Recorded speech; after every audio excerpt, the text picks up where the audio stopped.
Our haters said we couldn't do it. You know what? They might be right.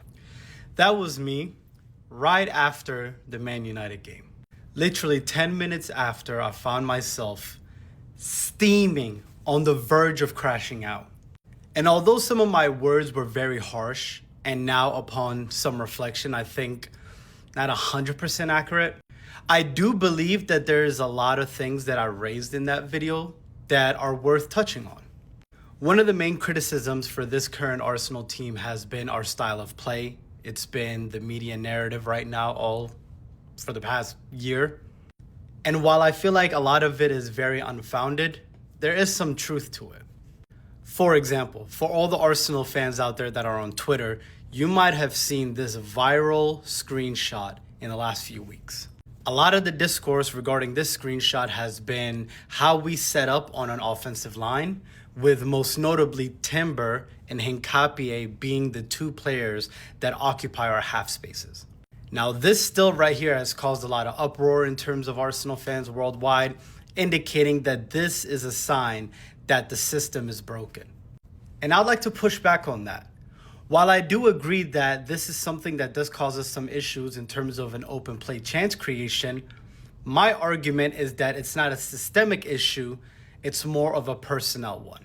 Much of what Arsenal game is it predicates on the domination that we have in zones.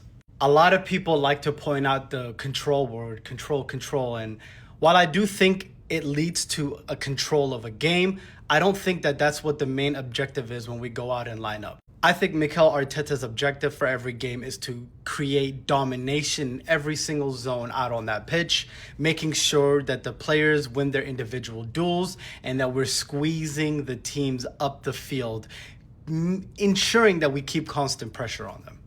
And what this usually leads to is domination up the field, where we continually throw the ball into the box, and one way or another, it's going to find itself in the back of the net, whether that be an own goal, whether that be a set piece. Typically, when the margins are that wide in terms of domination, you get the rub of the green and rub of the luck. Now, this has led to a lot of people being very critical on the football that Arsenal plays. And the point of today's video is for me to offer my take on what a potential solution would be by changing some of the personnel in the system rather than kind of taking the system completely out. So for me, one of the biggest issues as we're looking at this, and I know it's not too great to see, but hopefully I will try to show it to you guys more up close, is the half spaces. We kind of have already talked about that regarding usually the people that are in these spaces are Hincapié and Timber. My opinion is that our biggest issue, and the reason why our style of play at times have been very blunted, is we have a big issue on trying to get our biggest ball players into the starting 11. Now, who are our biggest ball players? In my opinion, the people who are the best with the ball to feet in this whole team are Eze, Zubamendi, Odegaard, Saka, with a special mention for Trossard, right? The goal of making us play as good, the goal for ensuring that we play beautiful, effective, and consistent football is to try and get all those ball players into the starting 11, or at the very least try to get majority of them into the starting 11. So how do you do that? Now, I know I'm not Mikel Arteta, but I do want to offer a potential solution on how we're able to do that. And to start off, it's to have this type of setup, where we obviously have David Raya in goalkeeper, Gabriel Calafiori and Saliba kind of are that defensive three for us. Declan Rice and Zubamendi, in my opinion, they've always looked the best this season in that double pivot. So you really want to make sure you keep them in that same exact system. And playing these two together allows Eberechi Eze and Odegaard to be that advanced 8/10, where they both play in those half spaces that Hincapié and Timber currently occupy right now. Now, the reason Eberechi Eze is on that left-hand side is he is right dominant, so he's able to be a threat with his right foot. And Martin Odegaard is very left dominant, so he's able to be a threat with his left foot. And he already has that years-long partnership and connection with Bukayo Saka.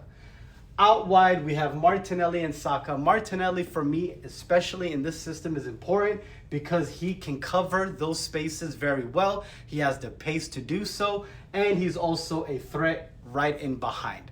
And you don't really need Trossard out there with this many ball players here, so you can utilize the other strengths that Martinelli has, which is getting to the byline, getting a cross in, or covering the fullback whenever Calafiori decides to kind of go in. Now, what does that look like up close? This is what the team would look like in its current shape that I showed you. You obviously have Saliba, Gabriel, and Calafiori right there. Rice and Zubamendi are in that pivot. Odegaard and Eze are in those half spaces with Saka and Martinelli out wide. And then you have your 9 there, which is Gyökeres currently or Havertz when he comes back. This gives us kind of that box shape in the midfield. You have your ball players all in here, able to play with each other and break down any type of block you have. And you also keep Rice and Zubamendi in that pivot, which I believe brings out both of their best skill sets. Now, many of you might be thinking, this is a wonky lineup. Are you saying we're starting 3 at the back? No, this is what it would look like if we were to start in an actual setup on the team sheet. If you are to look, you see that Declan Rice is right here in right back. Saliba and Gabriel occupy center back. Calafiori is the left back. Odegaard and Zubamendi are in the pivots now with Eberiche Eze in the 10.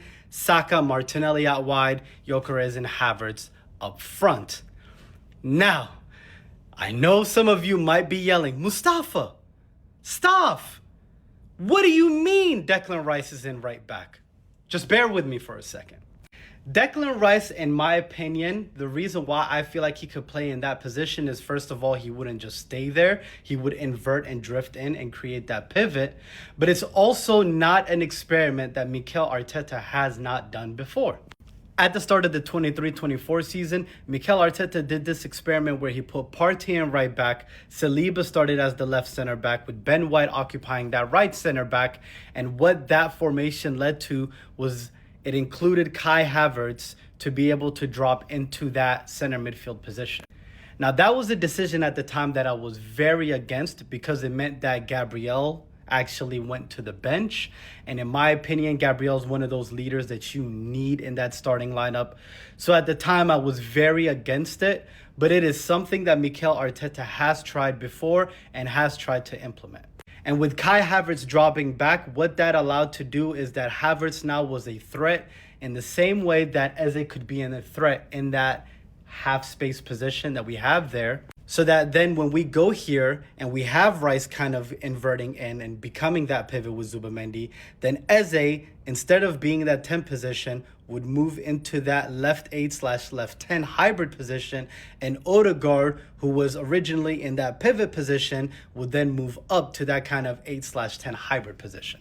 This gives us balance. This gives us the partnerships between Rice, Odegaard, Saka that we know works well. It can allow Zubamendi, Eze, Martinelli, and Calafiori to kind of get an understanding. And it gives us that fluidity and those ball players in the middle of the park where they can affect us and make us playing better football. Now, this does not mean that this is a perfect lineup with no holes. My most notable criticism of this lineup that I thought of is that it removes Timber, who in my opinion is an essential part in our defensive structure. He is one of our best 1v1 defenders, and that is invaluable to a team that likes to press up high, that likes to squeeze the field in, that likes to create dominance, and that likes to win duels. Timber is a big factor in that. So this system, in its current construction, does not allow him to come in. Now, this is a problem that I'm sure Mikel Arteta is trying to fix. Although I know that we currently hate this setup right now, my honest opinion is that it is not a system failure. It is a personnel one, and it is one that I am sure Arteta and his coaching staff are trying to fix and mitigate right now as we speak. All in all, that game was a horrible game for us. There was a lot of crash outs, but there's a lot to look forward to this season. And I think that we can make this a truly, truly special season for all of us. Come